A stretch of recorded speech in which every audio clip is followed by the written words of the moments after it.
Welcome to our channel. Today Bible verse in Tamil.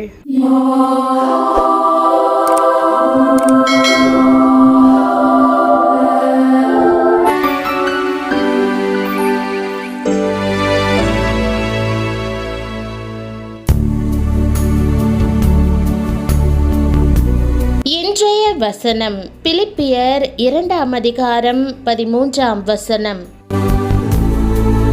கிறிஸ்துவுக்குள் பிரியமானவர்களே, நம்முடைய ஆண்டவரும் இரட்சகருமான இயேசு கிறிஸ்துவின் வல்லமையுள்ள நாமத்தில் உங்களை வாழ்த்துகிறேன். தேவன் உங்களுக்காக கிரியை செய்து கொண்டிருக்கிறார். அவருடைய நன்மையான திட்டத்திற்கேற்பவே உங்களுக்குள் விருப்பம் உருவாகும். அவருடைய நன்மையான நோக்கத்தை நிறைவேற்றும் வல்லமையை நீங்கள் பெறுவீர்கள்.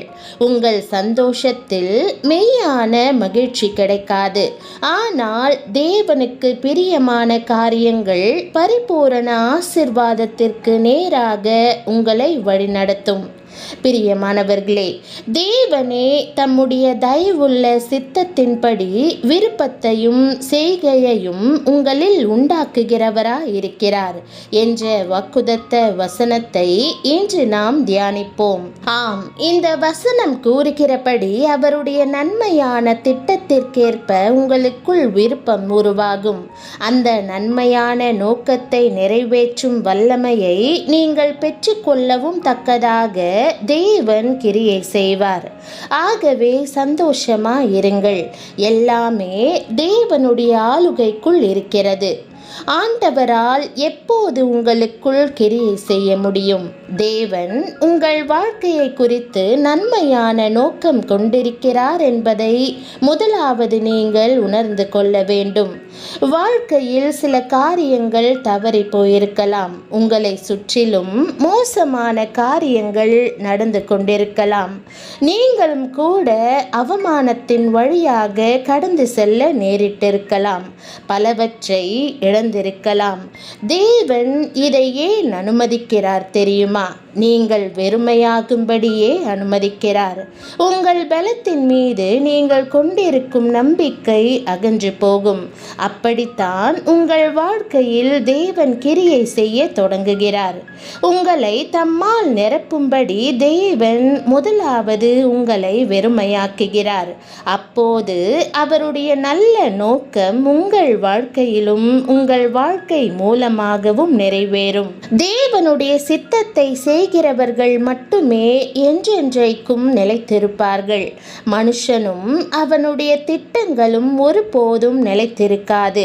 ஆகவே தங்களுக்கு இஷ்டமானதை தங்கள் பலத்தில் செய்கிறவர்கள் கொஞ்ச காலமே இருப்பார்கள். ஆனால் தேவனோ நித்தியமானவர். இவ்வுலகில் நாம் எதையாவது செய்ய நினைக்கும் போது நமக்கு எது இன்பத்தை தரும் என்று யோசிப்போம்.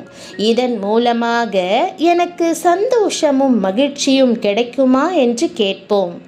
இந்த காரியத்தை செய்வதால் ஜனங்களிடம் எனக்கு பெயர் உண்டாகுமா?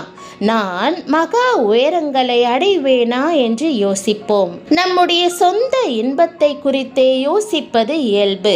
ஆனால் ஆண்டவர் நம் இருதயத்தை மாற்றும்படி அழைக்கிறார். நீங்கள் செய்வது தேவனுக்கு விருப்பமா இருக்கிறதா என்று சிந்திக்க ஆரம்பிக்கும் போது ஆண்டவருடைய போதனையின்படி வாழ்வீர்கள். இந்த பாதையில் நான் செல்வது ஆண்டவருக்கு பிடிக்குமா? இதை செய்வது இயேசுவுக்கு விருப்பமா? என் வாழ்க்கையை குறித்து தேவ சித்தம் இதுவா என்று கேட்க ஆரம்பிக்கும் போது உங்கள் சொந்த விருப்பத்திற்கு மேலாக ஆண்டவரின் பிரியத்தை தேடுவீர்கள். விசேஷமாக வாலிபர்களே, உங்கள் வாழ்க்கையில் முடிவுகளை எடுக்கும்போது, வாழ்க்கையின் பாதையை தெரிவு செய்யும் போது தேவனுக்கு பிரியமானதையே செய்வது அவசியம்.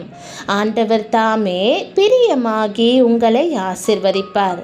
இதற்கு இதற்கான உதாரணத்தை வேதாகம காலத்தின் தொடக்கத்திலேயே பார்க்கிறோம். காயின், ஆபேல் என்ற 2 சகோதரர்கள் தங்கள் காணிக்கைகளை கர்த்தருக்கு கொண்டு வந்தார்கள். காயின் மண்ணில் உழைத்து தன்னுடைய கனிகள் சிலவற்றை காணிக்கையாக கொண்டு வந்தான். ஆபேல் தன்னுடைய மந்தையில் தலையீற்றுகளையும் கொழுத்தவற்றையும் கர்த்தருக்கு முன்பாக பலியிட்டான். அதற்கு பெரிய தியாகம் அவசியம். வேதம் கர்த்தர் ஆபேலின் காணிக்கையில் பிரியமாய் இருந்தார், காயினின் காணிக்கையில் பிரியப்படவில்லை என்று கூறுகிறது. ஆபேலை குறித்து வேதம் இப்படியாய் கூறுகிறது: அவன் மரித்தும் இன்னும் பேசுகிறான் என்று அவனை குறித்து எழுதப்பட்டிருக்கிறது.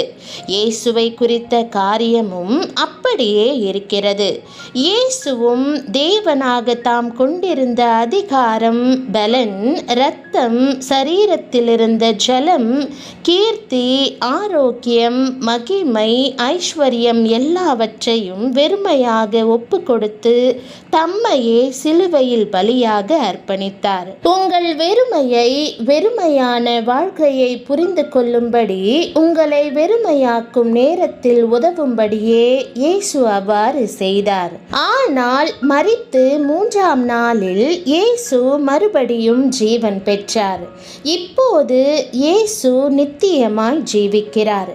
என்னுடைய வாழ்க்கை குறித்தும் உங்களுடைய வாழ்க்கை குறித்தும் அவருக்கு ஒரு நோக்கம் இருக்கிறது. ஆகவே உங்களை வெறுமையாக்கும்படி தேவன் சில சூழ்நிலைகளை அனுமதிக்கும் போது இயேசு உதவி செய்ய வருவார். நீங்கள் அவரை நோக்கி கூப்பிடும்போது தேவ ஆவியானவர் உங்களை மறுபடியுமாய் எழுப்புவார். அதன் பிறகு நீங்கள் அல்ல, கிறிஸ்துவே உங்களுக்குள் ஜீவிப்பார். பலமும் அல்ல, பராக்கிரமமும் அல்ல, தேவனுடைய ஆவியே உங்களை வாழச் செய்யும். தேவன் உங்களில் கிரியை செய்ய ஆரம்பிக்கிறார்.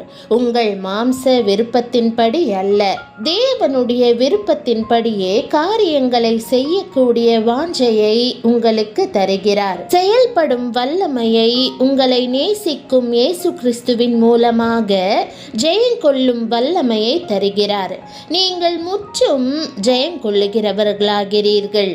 இதுவே இயேசு கிறிஸ்து மூலமாக தேவன் உங்களுக்கென வைத்திருக்கிற நன்மையான நோக்கம் நிறைந்த வாழ்க்கையாகும். நீங்கள் மெய்யாகவே தேவனுக்கு பிரியமானவற்றை செய்யும் போது அவர் அதை ஏற்றுக்கொண்டு ஆசீர்வதிப்பார். இன்றைக்கு அப்படியான இருதயத்தை அவர் உங்களுக்கு தருகிறார். ஆகவே சந்தோஷமாய் இருங்கள்.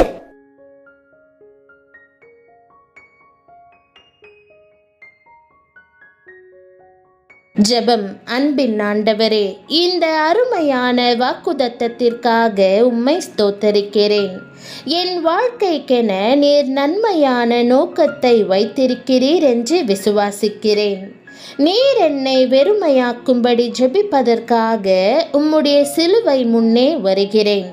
என்னுடைய சுயம் நீங்கும்படி என்னை வெறுமையாக்கி உம்முடைய பரிசுத்த ஆவியினால் என்னை நிரப்பும். விசுவாசத்தை துவக்குகிறவரும் முடிக்கிறவருமான நீர் என்னில் கிரியை செய்ய ஆரம்பிக்க வேண்டும் என்று ஜெபிக்கிறேன். இனி நான் அல்ல, கிறிஸ்துவே என்னில் ஜீவிக்கிறார். என்னை உபத்திரவப்படுத்தும் எல்லா சூழ்நிலைகளிலிருந்தும் என்னை உயிர்த்தெழச் செய்யும். என்னுடைய வாழ்க்கையை குறித்து நீர் கொண்டிருக்கும் நன்மையான நோக்கம் இன்றிலிருந்து நிறைவேறுவதாக. என்னிலும் என் மூலமாகவும் உம்முடைய நாமம் மட்டுமே மகிமைப்படுவதாக. உமக்கு பிரியமான காரியங்களை செய்யும்படி எனக்குள் கிரியை செய்வதற்காக உம்மை ஸ்தோத்தரிக்கிறேன். பல நேரங்களில் நான் என்னுடைய சொந்த விருப்பங்களை, என் வசதியை, என் சொந்த அங்கீகாரத்தையே தேடுகிறேன். ஆனால் இன்று எல்லாவற்றையும் உம்மிடம் அர்ப்பணிக்கிறேன். எனக்கு பிரியமானவற்றை விட உமக்கு எவை பிரியமாயிருக்கும் என்பதை தேட எனக்கு கற்றுத்தாரும். சிறந்தவற்றை உமக்கு பலியாக கொடுக்கும்படி, உம்மை நேசிக்கும்படி, தியானிக்கும்படி ஆபேலின் இருதயத்தை எனக்கு தந்தருளும். சுயத்திற்குரிய எல்லா இலக்குகளையும் என்னில் இருந்து அகற்றும். உம்முடைய சித்தத்தை கனப்படுத்தும். வாஞ்சையை அருளும். என்னுடைய தெரிவுகள் அத்தனையும் உமக்கு மகிமையை கொண்டு வருவதாக. என் வாழ்க்கையை குறித்த உம்முடைய நோக்கத்திற்கு என்னை கிட்டி சேர்ப்பதாகவும் அமையட்டும். என் வாழ்க்கையும் வேலையும் என் இருதயமும் எப்போதும் உமக்கு பிரியமானவையாக அமைவதாக என்று இயேசுவின் நாமத்தில் ஜெபிக்கிறேன் நல்ல பிதாவே, ஆமென். தேவனுடைய நாமம் மகிமைப்படுவதாக. ஆமென்.